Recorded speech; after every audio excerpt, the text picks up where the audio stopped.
Alright there guys, I'm gonna help you just replace this marker lamp.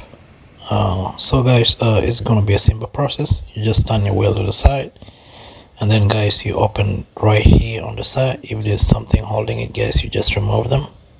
You just put your hand through here, and then I'll show you inside guys so that you see it.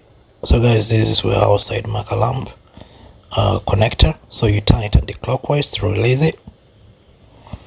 So once you do that guys, you can just get it out here. So you just push it out like that, and then guys, you see this one right here guys is already bad, is broken from inside. So that's what happens when you see like clearly.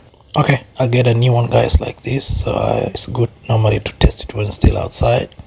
So you connect it like this, and then guys, once that is done, you just make sure you check if it works from inside, and it should be good to go.